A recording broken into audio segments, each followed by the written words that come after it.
உங்கள் அபிமான சீருழவன் மற்றும் தமிழ் ஆர்வலர் பான் பேசுகிறேன். என்னுடைய முந்தைய சிறப்புரை திரு நம்மாழ்வார் ஐயா அவரின் பிறந்தநாள் விழாவில் அறிவு மற்றும் ஊர்களை பற்றி பேசியிருந்தேன். அதன் தொடர்ச்சி தான் இது. எல்லா மொழிக்கும் மக்கள்கிட்டையும் அறிவு இருக்கு. யாராச்சும் இறந்துட்டா இயற்கை எழுதினாருன்னு சொல்கிறோம். ஆனால் ஏன் இந்த ஊர்காய் மட்டும் இயற்கை எழுதலை? ஒரு ஆண்டு கழிச்சு ஒருத்தர் புதைச்ச இடத்துல எலும்பு தான் இருக்குது. ஆனால் பாட்டிலில் அடைச்சி வச்ச ஊறுகாய் மட்டும் கெட்டு போகாமல் இருக்குது. ஏன்னா எல்லாம் உப்பு போட்டுட்டோம். இந்த உப்பு எல்லா பொருட்களையும் கெட்டு போகாமல் பாதுகாக்குது. அப்போது உப்பு உயிரை கொல்லுது.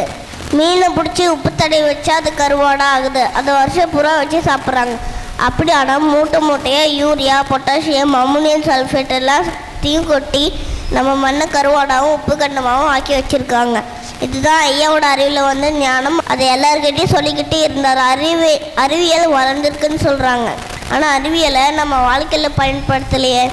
அறிவியல் என்ன சொல்லுதுன்னா, ஒரு ஆற்றல் இன்னொரு ஆற்றலாக மாறுகிறது. அதை அழிக்க முடியாது, ஆக்க முடியாது. Energy can neither be destroyed nor be created, it can be altered. சூரியன்லேருந்து புறப்படும் போது அது நெருப்பாக இருக்குது. வர வழியில் ஒளியாகுது. நம்ம தலையில் பட்ட நெருப்பாகுது. இலையில் பட்ட குளுக்கோஸ் ஆகுது. அதுதான் அறிவியல். அப்போது செடியானது சூரிய ஆற்றலை தான் அது சர்க்கரையாக மாற்றுறது. ஆகையால் செடி ஆடு தின்னா ஆட்டோட உடம்புக்குள்ளே ஆற்றல் போகுது. மனுஷன் தின்னா மனுஷனோட உடம்புக்குள்ளே ஆற்றல் போகுது.